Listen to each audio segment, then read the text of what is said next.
Welcome to the CFO Show. I'm your host, Melissa Howitson, CFO of Venna. As markets evolve at breakneck speed, finance teams need to balance fueling innovation and growth while simultaneously safeguarding the company's financial stability. This dynamic tension requires CFOs to be both visionary and vigilant. I'm thrilled to welcome Larry Roseman, CFO of Thumbtack, to the show. Larry is a seasoned finance executive with more than 25 years of global experience spanning finance, corporate development, investment banking, accounting, and audit.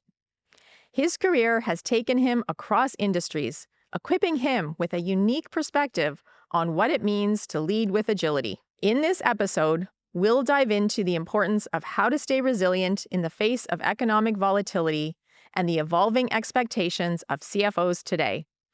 Larry, welcome to the CFO Show. It's great to have you here.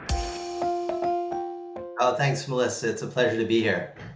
Can we start by having you give us a little bit of an overview about Thumbtack?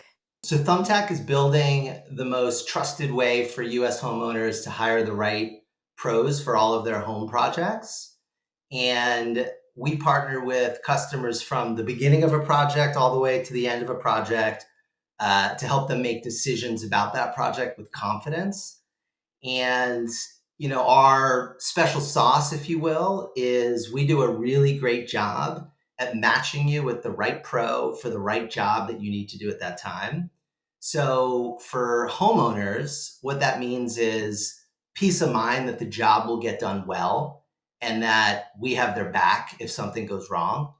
And then on the pro side, we are delivering them committed customers, more intentful customers, which makes Thumbtack a platform that is basically the best investment for them to grow their business. You have an interesting background. You have experience in investment banking, accounting, now as a CFO. How have some of these different experiences shaped what you think it takes to make a strong CFO? At the foundation to be a good CFO is to think about value creation. I think value creation at the end of the day is key. I certainly got that from my experience as an investment banker. Um, but beyond value creation, at this point, I think technical skills, FP&A, accounting, et cetera, are just table stakes.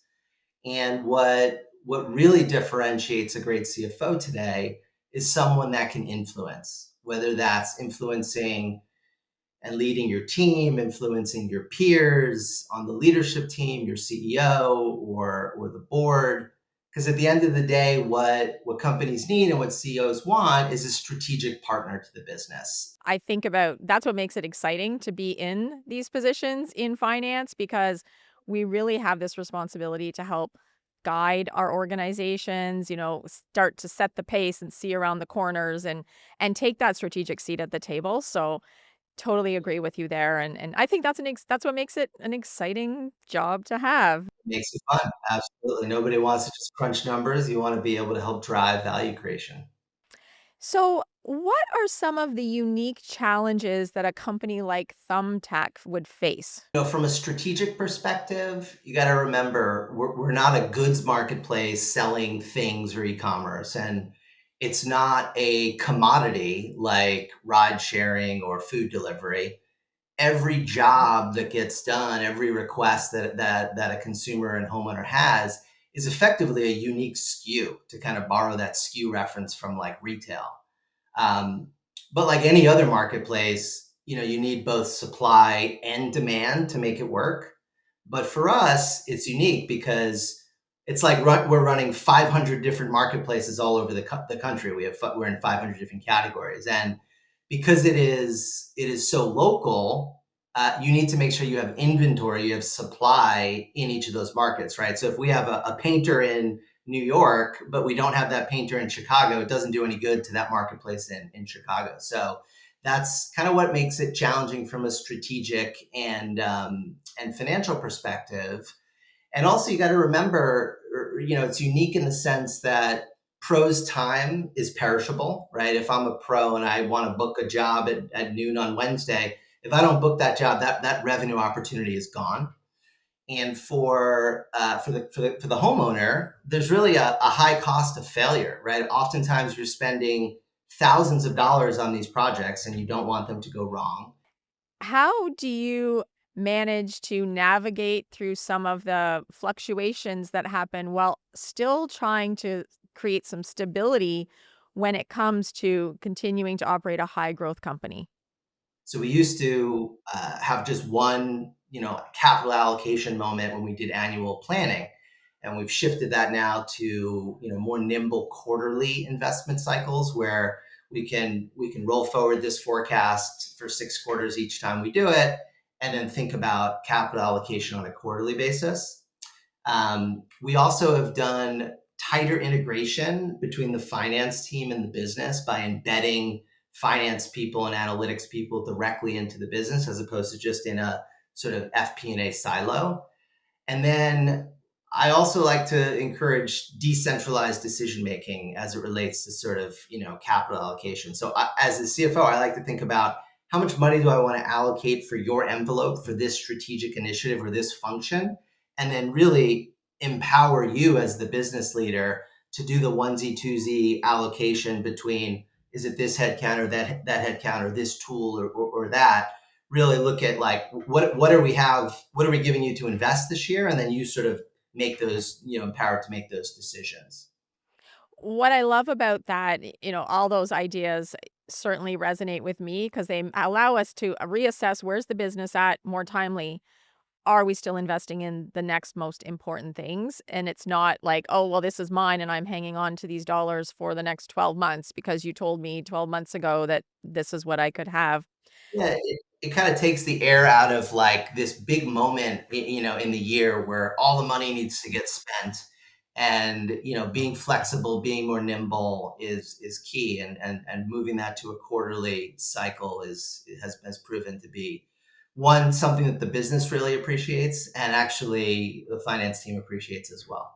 Well, and the idea of the empowerment is great too, because I think it helps. Sometimes in finance, what I found is when we're trying to make those trade offs, people come to us to say, I need, but not what would we not do instead. And by giving people that autonomy that, hey, here's the envelope, you decide where you want this to go. It helps to create that muscle gets better. But then even when you're sitting around the executive table where there are new initiatives that might need money being pulled from one place to another, people know how to show up in those conversations with, hey, here's a thing. I think it's an opportunity. Here's suggestions on where we might go and fund it so that we're not just the doling out the money. Exactly, and we've also pushed to, when we think about capital allocation, to first think about reallocation of resources, and are they sort of devoted to the highest and best use at that time. So that's sort of the first bucket. And then if we feel like we've allocated it appropriately, then think about new dollars to put into the business. This pivot that's happened over the last 3, 4 years where it used to be growth at all costs and now it's a little more balanced. We still wanna grow, but how do we do it profitably? How have you managed that pivot in your organization? You need to invest to grow.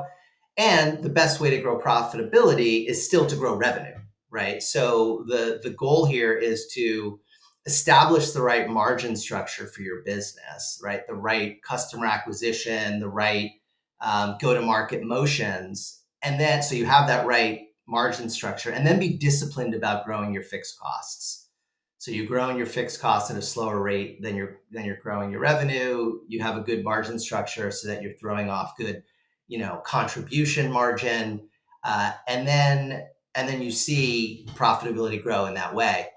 The other thing that we've thought about here is taking a portfolio approach to capital allocation. So thinking about a portion of your investments that are intended to generate near-term profits, while having another portion of your portfolio that's dedicated to things that are a little more long dated, right? So yeah, I think the keys here are you got to invest to grow, you got to have the right margin structure, you got to be disciplined about costs, and you got to think about a portfolio approach to generating near-term profits and ring fencing things that are a little bit more long dated. And I love that, and my next question, which you're touching on that with this one, is how finance leaders can help maintain that financial stability, but still making sure we are encouraging innovation because it's easy for finance to be the squashers of innovation if it's just about fitting things in an envelope. And I actually think we have a responsibility to wear the innovation hat and be actually pushing our organizations to be more innovative. So, any strategies that you found that work to do that? Totally. And we're a product and technology business, so I think it is even more key for product and technology led businesses to carve out a portion of R&D that doesn't have near-term revenue goals, right? So ring fencing some of these sort of 0 to 1 things that are really looking for product market fit still, that are really game changers of innovation within the business. You don't want these engineers thinking about revenue, right? You want to give these folks milestone goals or testing and learning goals so they can prove and disprove hypotheses, because you're sort of investing in sort of the next big thing. So I think that's key, is to have a portion of your R&D portfolio that doesn't have short-term revenue goals. And do you have any thoughts on how to do that for other parts of the business outside of R&D? Because sometimes I find teams will say, well, we're constrained, therefore we can't look at new ways of doing things or think about new systems. And I'm still trying to encourage even innovation within constraints because you don't want to fall too far behind. You have to incentivize the right behaviors, and I'm seeing that now in like rolling out AI tools, right? And sort of getting people to um, have goals to try these new things, which will have a big impact potentially on cost savings in the future or efficiency gains. But really bringing down those barriers for some of these sort of non-revenue generating or non product type teams, to give them reward, effectively gold and sort of recognition for trying innovative things. And when we think about volatile, uncertain times, as we try to be flexible with our business to have a little bit of agility to react to what we're seeing, it can sometimes lead to this sense that we are thrashing the organization by every 3 months or 6 months saying, "Well, I know this is where we were headed, but we're gonna pivot slightly this way or do this." Totally. Churn, right? That's what we call it. Well, I think the first thing is to explain the why, and to be transparent with your teams and really make them feel like they're part of the process, but actually be part of the process and sort of helping you understand the why and why we're sort of changing or moving things around. I think it's also about not just making sure teams have clear goals, but as a leader, being open to changing those goals throughout the year, revisiting them regularly, whether it's quarterly or every half, and really understand from the team, like, hey, this is what we need to change, and be open to sort of not moving the goalposts, but working with the team to change goals, but make sure that they're clear. And then lastly, I think it's about shared accountability. And, if things change and you have shared accountability or shared goals, people understand that it's not just a zero sum game, that you're all kind of rowing in the same direction. We're in this together. And that sort of makes it a little bit like, yeah, maybe what I wanted is sort of like harder to do. And it feels like I'm supporting what you want at this point in time, but we have shared accountability and shared goals. So it feels right. And totally agree on, the shared accountability, the why. And I think often the underpinnings of some of that is a level of trust that needs to be there. Hey, we're going to make this change, but you have to assume positive intention and trust that this person then, if money is now being reallocated, they're going to accomplish what they needed to do. And if that's when I peel the layers of the onion sometimes, if that's where issues are coming, where people aren't quite able to get on board, trying to unpack that a little bit and just make sure that that culture exists. Exactly. And it's hiring people that have a sort of company first mindset, and then as a leader, it's sort of exemplifying that, right? And always kind of going back to the question of like, in this decision, what's the biggest and best impact for the company? And then like, if we all have that shared goal of doing what's right for the business, then it sort of becomes easier for people to kind of fall in line. 100%. Sometimes I even say, especially in certain meetings, let's put on your company hat, not your department or individual hat, especially for this conversation. So now you've had lots of experience in implementing planning in high growth companies. What would be some of your top pieces of advice that you would give to others that are trying to mature the way they plan in a high growth environment? Yeah. I think it's key to be open to change and being open to change processes. I think sometimes as finance people, finance teams, we get pretty religious around things like annual planning and process, and we feel very wed to making sure things were done like they were done last year. And pulling up every once in a while and figuring out, like, hey, is this the right thing for the business at this stage and at this scale and at this moment? And if not, how can we be open to change? And it goes back to what we were talking about, communicating openly with your finance team as to the why we might want to change something, and then rewarding and encouraging people on your team to be flexible. And I find, instilling that like growth mindset and yeah, really recognizing people that are trying to be business first, that are trying to be flexible and are sort of agents of change and really business partners to the business, those are the people you want to sort of promote and reward and encourage. And as you're implementing this kind of ongoing forecasting, how do you think about zero-based budgeting, or is there ever a time and place for it every so often? Because that often I know comes up periodically around executive tables. Hey, should we just start from the basics here and look at what this would look like fresh? What's been your experience there?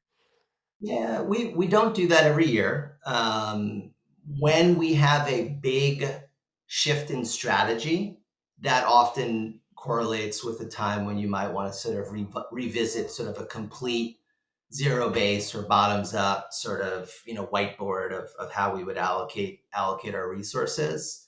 Um, but I think if you're doing it, if you're doing it often and you're doing it in a disciplined way, oftentimes I think that zero based approach can create more work and unnecessary work to end up in the right place. So I would do that sparingly, and I would probably try to do that really when you're having big strategic changes in the business. And one last question for you. What advice would you give to CFOs about how they can build a team that is flexible and data driven? Yeah, I mean, first of all, I think it's imperative at this point to have, as part of your team, high caliber data science and data analytics people. This used to be kind of a nice to have or a luxury, and now I think it's a need to have. So to instill that data driven culture, having rock star data analytics and data science folks is key. Um, I also think having like a data driven like dashboard culture, like we are obsessed with metrics, and we deep dive on these dashboards, once a year or so, and really obsess over tweaking what goes into them. So, you could take this data driven thing too far, obviously, which you don't want to do. Um, and you don't want to end up in sort of analysis paralysis and overdo it and that sort of thing. And what I find is helpful there is like putting constraints on the resources of the people that are doing that. So as the business grows, you're not just adding another sort of data scientist or data analytics person. But yeah, I think the data science and data analytics folks have been increasingly more important to my team in terms of coming up with the right answers and just running the business. Excellent. So much great advice that you've shared with us. Appreciate your insights, and certainly I learned a lot. Appreciate your time today. Now, whenever we have guests on, we do have some rapid fire questions we like to ask. So, are you ready? Great, I'm ready. All right. First one, what do you think is the biggest challenge for CFOs to face over the next 12 months? I think it's going to be testing and iterating on AI tools and figuring out how to budget for this without like immediate returns necessarily on our AI spend. What do you think are the most important characteristics of a good leader? Transparency, connection. So we share like our 360 reviews, lead by example by being vulnerable and honest and explain to the team what we're working on. And then on connection, it's, building trust, building empathy, and really creating a psychologically safe workplace, right? For people to have ideas and feel safe.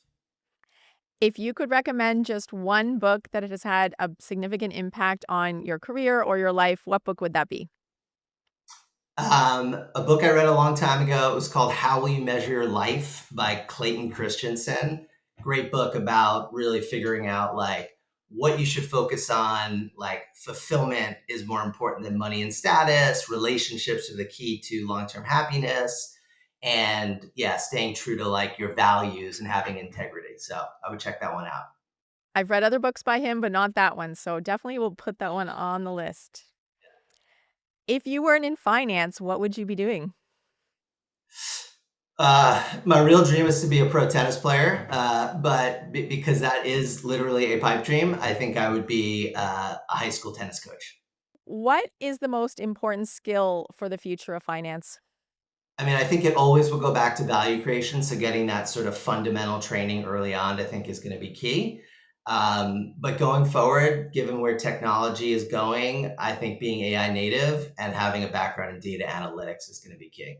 Excellent. Thank you so much. Again, really appreciate your time today. Thank you. It's been great to be here. If you enjoyed this episode and want to learn more on this topic, sign up for our free newsletter.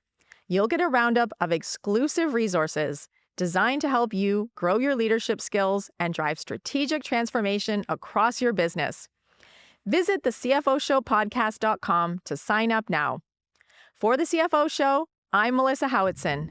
Until next time.